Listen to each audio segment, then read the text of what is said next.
3, 2, 1.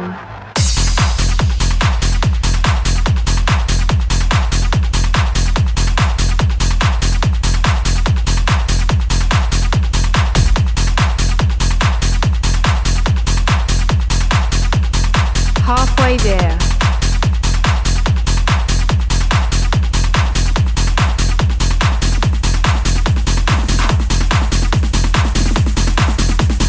Four, 3, 2, 1.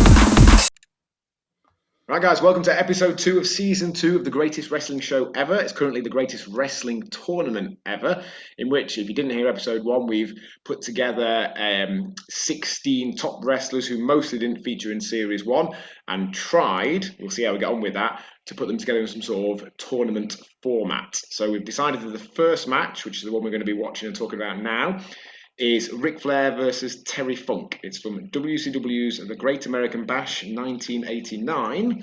And we've got the start of the chapter where Ric Flair is being interviewed by, if I remember correctly, that's Gordon Soley, isn't it? Pretty sure it is. Is that Gordon Soley, Lee?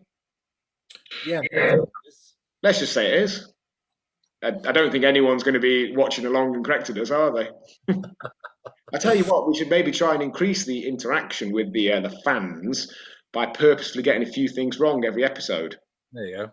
Rather than accidentally getting a few things wrong every episode like we've been doing so far. We can maybe say in every episode there'll be 3 things wrong and you get like a prize if you send in on a self-stamped addressed envelope with the what it was. Get a mention. Yeah, get this shout out. People like shout outs, don't they? I think mention's a little bit passe. It's a shout out nowadays. Shout out, sorry. Shout out. Right, okay, so it's 2 hours, 10 minutes and 35 seconds in probably best mention. It's the Great American Bash 1989. I did mention that, didn't I? Did you? I think I did. But you probably saved the dozens and dozens of people who were frantically scrambling into the network going, shit, what is it? What is it? It's not like I could pause a podcast and figure it out. Panicking, rewinding and all sorts. Right, 2 hours, 10, 35 in 3, 2, 1. Off we go. Thank you very much, Jimmy. Hey, turn yours down. All right. So, yeah, Ric Flair at this point, I think Gordon Soley just said he's the 6-time NWA World Champion. Is that what he just said?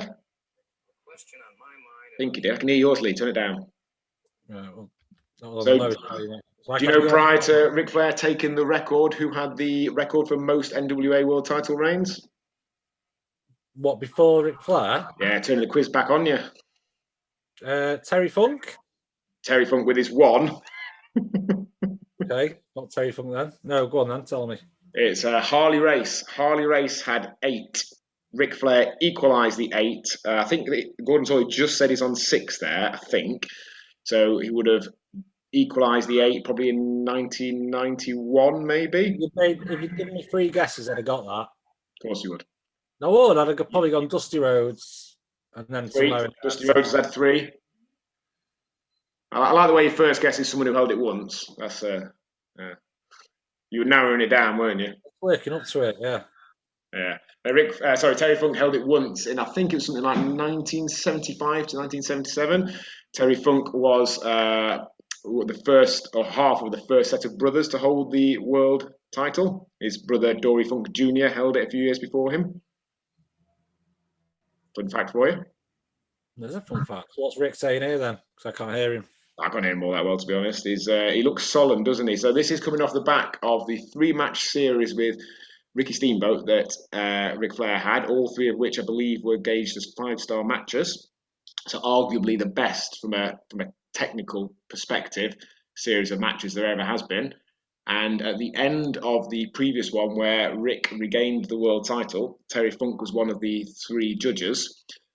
And he said something to Ric Flair afterwards, basically. I can't remember exactly what it was. I'll see if I can bring it up in a second. And that was it. Ric Flair said something to Terry Funk, and Terry Funk interpreted that as him not being good enough. There was definitely a quote of, "Are you saying I'm not good enough, Rick?"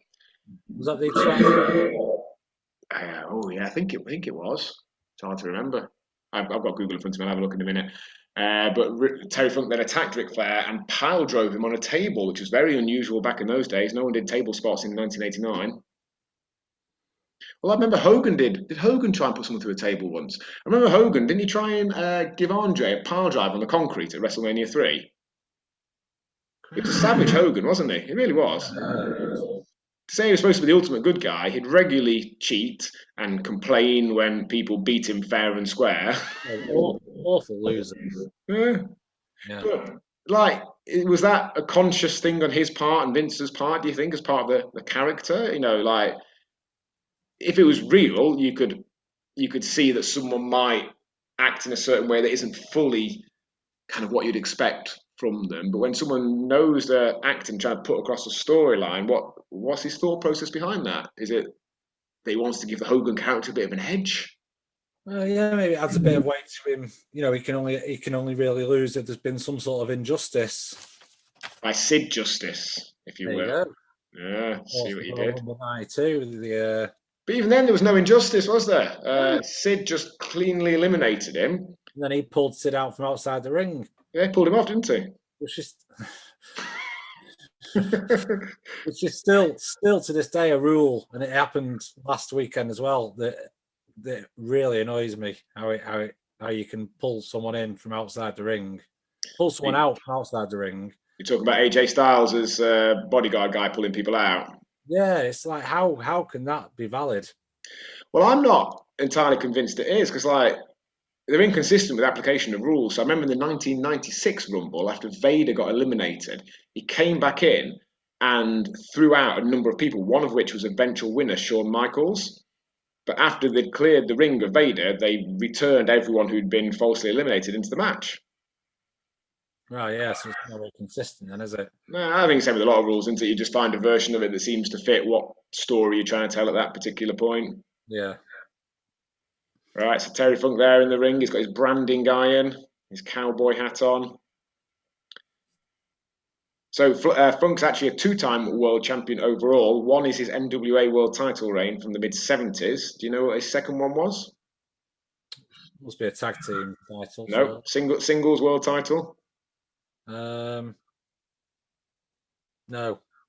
It's the ECW world title. He held it in 1997. The main event of their first pay-per-view, Barely Legal, which was I think March or April of '97, was him versus Raven. What are you laughing at? It's really barely legal. I bet you did. Yeah. Yeah, I'd have got that if you given me three guesses. Ah, of course, yeah. No, so he was in a three-way and a triangle match, a three-way dance, you used to call it in ECW. It was him against Stevie Richards against, I forget now, with the winner going on to face Raven in the main event for the world title. And the show was running long. If I remember correctly, actually, I think it was a combination of it was running long, and their standby generator, which was powering the show, was about to explode. So they were given literally 90 seconds or 2 minutes, whatever it was, for the main event. So they just went straight out. If I remember correctly, Raven gives Terry Funk a drop toe hold onto a chair, busting him open, so he's bleeding within 5 seconds, 10 seconds of the start of the match. Bit of a kick in, and then small package. Funk wins the title, quick celebration. It goes off the air, and apparently the generator blew up 30 seconds later. Wow, impressive. ECW was operating on the same sort of budget as WWE and WCW were at that point. So there's two rings there, I notice. Yeah, so when I was just looking at the Wikipedia page, this was directly preceded by a War Games match. So War Games is a double cage match. You might have seen the recent NXT versions. Looking at this show, top to bottom, it's a hell of a show. Let me just find. Yeah, I was looking at that before. Some of the matches. Yeah, absolutely cracking. So you start off with a two-ring King of the Hill battle royal. So you got Danny Spivey and Sid Vicious. So it must have been a tag one, yeah. Beating Bill Irwin, Brian Pillman, Eddie Gilbert, Kevin Sullivan, Mike Rotunda, Ranger Ross, Rick Steiner, Ron Simmons, Scott Hall, Scott Steiner, Steve Williams, and Terry Gordy. So I'm sure that's entertaining. Got Brian Pillman up next. Got the Skyscrapers against the Dynamic Dudes, who I've mentioned before, which was Shane Douglas and Johnny Ace Laurinaitis. Yeah, it really kicks into gear there, where you've got Steiner Brothers against the Varsity Club, which must have been good. Television champion Sting versus the Great Muta. US champion Lex Luger against Ricky Steamboat. And then you've got the War Games match. The Road Warriors, the Midnight Express, and Steve Williams defeated the Freebirds and the Samoan SWAT team, followed up by this. So you're going into this show, you've got your champions are Sting, Lex Luger, and Ric Flair. Wow. Combination of champions better than that, do you reckon? I can't think of one, genuinely. That's three of your top guys back then, and Luger was quality at that point. I think Luger's had a bit of a bad rep from his later career, where perhaps he became not lazy, but got by with a bit less effort. But Luger in like 88, 89 was absolute quality. Right, so we've started off the match there. Terry Funk's looking in better shape than I remember him being in. I don't remember him having much of a physique, but Well, it's good, doesn't he? yeah, he looks well. So, do you know roughly? Can you have a guess at how many recorded matches Terry Funk had during his illustrious career? So let's think about this. He went a long time. He's probably gone 40 years of fairly full time. So let's say 300 matches a year. 12,000. God, no. 2,427. Is that what it says on something like cage matches? Yeah. Yeah, cage matches only has stuff that people have entered on there. So it'll have all the big ones. It'll have, your pay-per-views and your world title matches, but particularly throughout sort of the 60s and 70s, there'll be loads missing there, I'd have thought. Okay, well, I'll proceed every question according to cage matches. I think with that as well, so what does cage matches say? 2,500? Yeah. Yeah, that's if he did 100 a year for 25 years, he'd have done that, and I'm fairly sure he did both longer and more for the vast majority of that. I mean, he broke it down per year. Yeah. If you listen to Ric Flair, he reckons he's wrestled. It's Ricky Steamboat. He reckons he's wrestled him 2,000 or 3,000 times, which is obviously a massive exaggeration. But wow, if he's wrestled him that many times, he's wrestled Funk 1,000. Well, how many matches do you reckon Ric Flair's had per cage matches? Well, it's obviously going to be more because he was still more active during the time where kind of everything would have been recorded, 90s and 2000s on. Let's say 5,000 on there. That's good. Yeah, 4,654. Yeah, I'm reasonably sure it would have been more than that. Again, he's 200 matches minimum, more like 300 for probably 30 years, I'd have thought. Maybe more, maybe getting on for 40 years.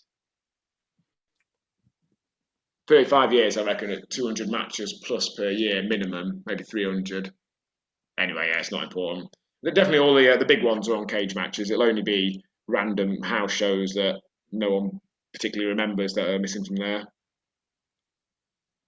And do you reckon you have a guess at who, well, again, per cage matches, who both of their most fought opponents are?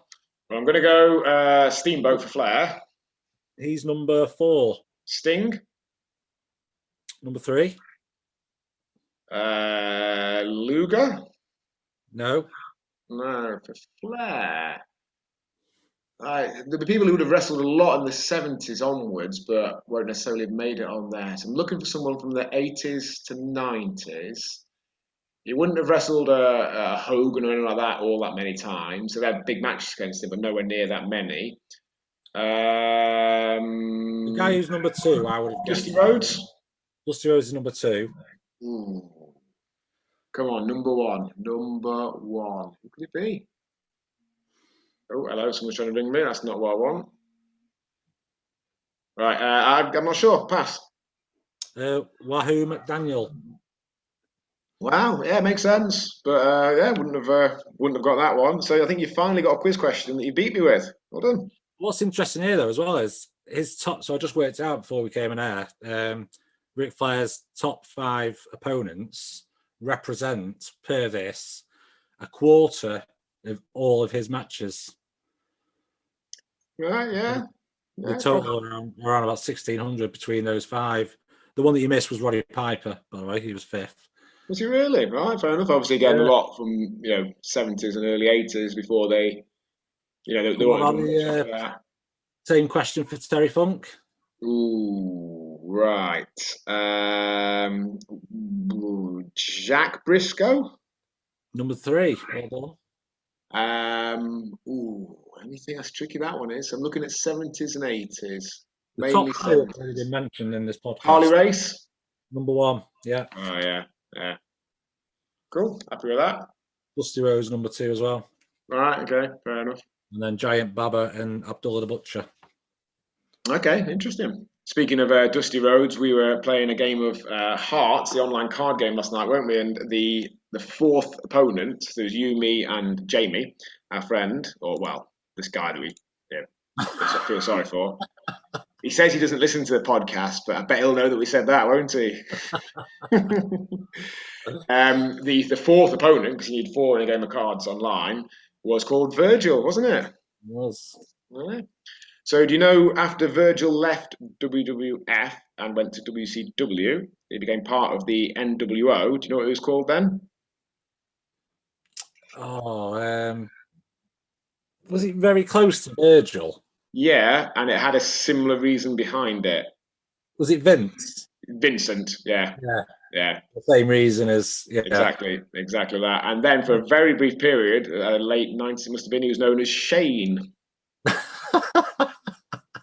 I wonder how he felt about that, like just being used to constantly ridicule. I don't think he cared in the slightest. From seeing his profile since, where he turns up to any autograph signing and chills his stuff 30 years later, I don't think he's got any shame, to be honest.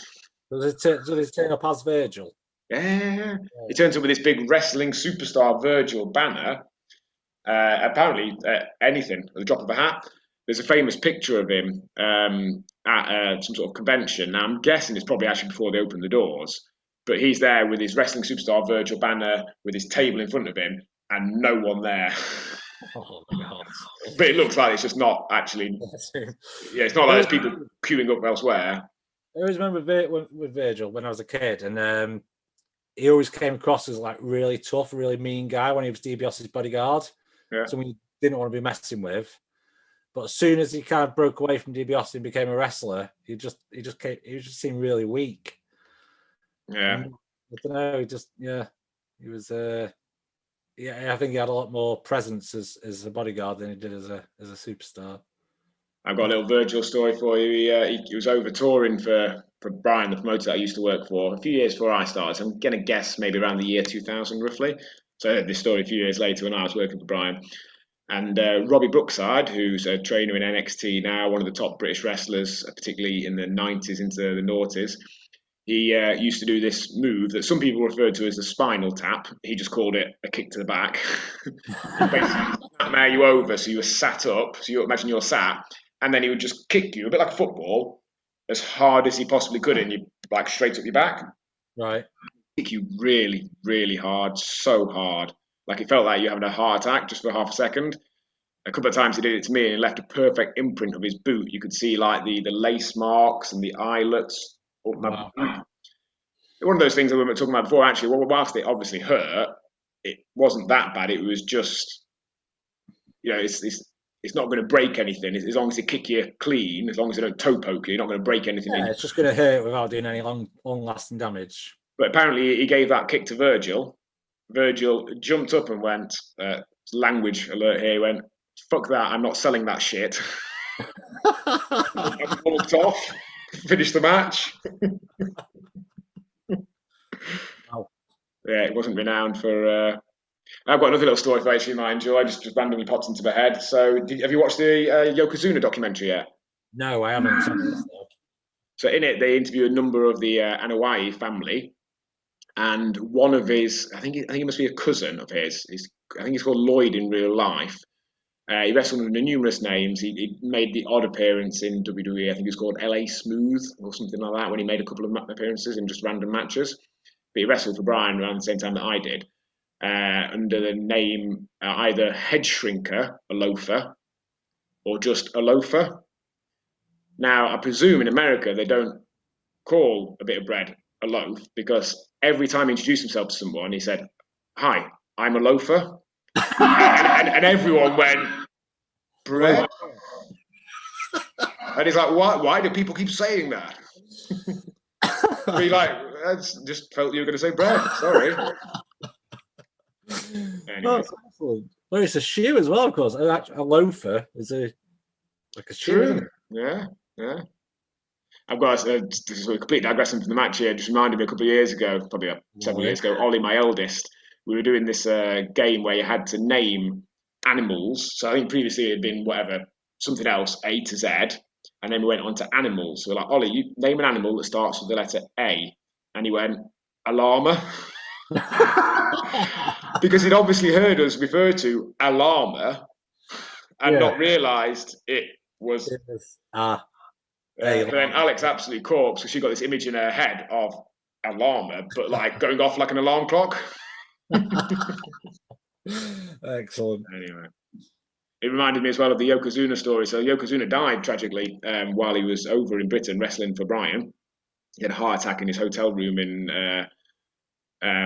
Blackburn, if I remember correctly. My friend Drew, who was a wrestler at that time and for years afterwards, was sacked by Bryan for killing Yoko because they'd been out on an all-night drinking session, and then obviously he didn't kill him. It was just the last thing that happened before he happened to die of a heart attack. But I remember Drew telling me that you just could not believe how big Yoko was at the end. To carry him round, they'd got like a van, like I don't know, a transit van or what have you. You'd open the double back doors and he'd shuffle backwards into it and then sit in it to be driven to the show and then shuffle back out. That was the only way to get him around. My word. Yeah. Phenomenally big. Right, I suppose you concentrate on what's happening now. So Ric Flair's been busted open. He's bleeding. Always look good on his blonde hair, doesn't it? Very striking. I think Dusty Rhodes kind of inspired the blonde hair look, didn't it, for Rick? I think he quite modelled himself to some degree of Dusty Rhodes. I think he called himself something, not ravishing, but something else began with R. Rambling Rick Rhodes, I think, like that, or something like that, in an early part of his career. Definitely Ricky Rhodes or Rick Rhodes at one point. So yeah, Terry Funk, out of his 2,500 matches that we know of, 32 of those were fought under two different names. Chainsaw Charlie? Yeah. Yeah. There's one that he apparently fought 6 matches under. Ooh. The Midnight Rider? No. Or was that just Dusty Rhodes? Give me a clue on time frame. Oh, sorry, I don't get it. Pass. Texan, I don't know that. Never heard of that. The Chainsaw Charlie thing was a bit weird. So that was early '98 in WWF, as was. Mick Foley was doing his 3 Faces of Foley. He was moving between being Mankind, Cactus Jack, and Dude Love. He came back as Cactus Jack and said he'd got someone to come and help him in his feud with the New Age Outlaws, Billy Gunn and Road Dogg. And it used to be revealed from a large wooden box, and then all of a sudden a chainsaw starts cutting that box from the inside, so cutting his way to freedom, and it's Terry Funk, dressed a bit differently, but it's really, really obviously Terry Funk. I think he was wearing jeans and a red shirt as opposed to what he normally wrestled in. But it was so clearly him, with essentially what looked like a pair of tights on his head, and wielding a chainsaw, and they called him Chainsaw Charlie. It was really odd. And I think after a couple of months, they just accepted it was Terry Funk and just carried on wrestling as Terry Funk. They won the tag titles from the Outlaws at WrestleMania, what would that be? 14 in 1998 in a dumpster match where you had to put your opponents in a dumpster and push the dumpster off the stage. 98. It's pretty brutal, that was. I remember Billy Gunn gave him a powerbomb into the dumpster, and whilst it was padded with cardboard in there, there's only so much that does. And when he came out, Terry had got a massive bruise all on his sort of mid-lower back, but like a bruise this big. Yeah. Nasty bump. Funk's bleeding now as well, as Jim Ross just informed us. This is arguably Jim Ross's peak commentating ability as well. Yeah, Yeah, I've not seen really any of it, to be honest. I've seen clips of AEW. I've not really watched all that much, but he does get a bit of a slating, Jim Ross, for some of his AEW commentary from nowadays. I think people have realised as well from some of his podcast stories and things over the years that is an interesting character at the very least, shall we say. He tells this story I think he's told it a few times, about drowning some puppies in a sack. Right. but tells it as though it's the funniest thing ever and it's brilliant. And like every time people hear it, they're like, "That's horrible. Why would you do that?" I've got a similar story, and I'm not telling this on podcast at all. I'll tell you sometime later. You know, when sometimes people are telling you stories, and to start with, it's a bit like, "Oh yeah." I think it's gonna be like lads, funny, yeah. And all of a sudden, they get to the, "All right, there we go, finish." Flair pinned him with a small package. All of a sudden, they get to the bit at the end, and you're like, "Oh no, that's horrible." I'll tell you as soon as you come off the podcast. I can't tell you on air. You'll get someone arrested. Got a feeling you told me. I may have done. Yeah, Then again, you've told me a few stories that it's maybe not will. nice. It's not nice at all. So Flair has beat him. Oh, Muta's come out, giving Flair the green mist. Took an almighty bump off the fact that someone sprayed food colouring in his face. So this was Muta as well. So I don't know if you know much about the Great Muta at all. No, other than the name. So he was Kiji Muto in New Japan Pro Wrestling, and the Great Muta was like his alter ego. So everyone knows it's him, but it's very much pitched as he kind of becomes a different person when he dons that mask and what have you. And he came to WCW in only a few months before this, I'd have thought, maybe like mid '89ish, and was like something from the future. So he's the first person to do a moonsault on mainstream TV. He did a handspring back elbow, I think it was, and various other moves that were somewhat unheard of at that time. She was pile driving. Yeah, he formed the JTEX Express with Funk, possibly after this. I think this is maybe them coming together. And then I think they were part of a tag match the following month or the month after. Possibly. Is that what inspired Asuka's green mist then? So the originator of the Green Mist, I think, was the Great Kabuki, if I remember correctly. I might be wrong about that. I think someone had done it before Great Muta. Great Muta probably was the first one to bring it to like a world level, I would have thought. I think it's just fairly common that Japanese people spit green mist. I think that's what they do. I think it's a bit like, non-white people have really hard heads. Japanese people just spit green mist. I'm trying to work out that. Who's that that's come out to Sting. Sting. Yeah. So I'm fairly sure the following month they have a tag match, which is Flair and Sting versus Muta and Funk, I think, if I remember correctly. It's like really, really good action, this, isn't it? Yeah. It's funny all the stuff that, I mean, Muta was probably one of the first Japanese that, whilst he was a bit sneaky, he wasn't just a dirty foreign Japanese Pearl Harboring character. He was appreciated for the quality of his wrestling and what he could do. Prior to this, they'd had decades of essentially, well, not essentially, just overt racism in their portrayal of anyone that wasn't white and American, basically. Mm. Even now, it's interesting to looking back. I've started watching over the last couple of nights that It's a Sin program I mentioned today, and just remembering the way that people reacted to gay people only not all that long ago. Incredible, isn't it? Yeah, madness, really. Right, cool. That was a cracking match. I know we didn't really speak about it very much, but I think everyone who's still listening to the podcast has kind of got the idea that we don't really talk about the match all that much. Now, I'm just going to bring up and try and figure out which match would make sense next. Because what we don't want to do is use up people and then not have anything left. No, that's not what it is. We're going to struggle with Andre. Okay, should we do Andre first then? Get him out of the way. Yeah, I'm saying we're going to struggle with him though. He's definitely faced the Ultimate Warrior. I know it's not necessarily in a particularly massive match, but I know he's faced the Warrior. I'm sure we could probably find him doing that. So let's have a look. Flair's gone. Mighty have faced Roddy Piper in something, do you think? Time-wise, you're looking at Ultimate Warrior, Roddy Piper have got to be the only ones. The others, whilst they may have started wrestling before Andre finished, they weren't necessarily at a level to be wrestling them at that point. Well, Warrior and Andre had a match for the IC. Okay. Should we go for Warrior Andre then? because we've gone from one of the greatest matches of all time to what is probably going to be one of the worst ones, isn't it? It's not going to be good. Ultimate Warrior versus Andre the Giant. I've just found one on YouTube here, Daily Motion, sorry, Andre the Giant versus the Warrior from 1989. Now that video is only 90 seconds long, so oh, here we go. We've got another one. 10 minutes 30. Oh, I've got 12 minutes there. Yeah. Oh, I've got one here 12 describing minute it as the worst match in the world. Okay, that sounds promising. We'll average out between these two matches. You can end up with a 2.5-star matches, aren't you? Yeah. Awesome. So Right. Ric Flair through to round 2. He is. All right, and so that means potentially.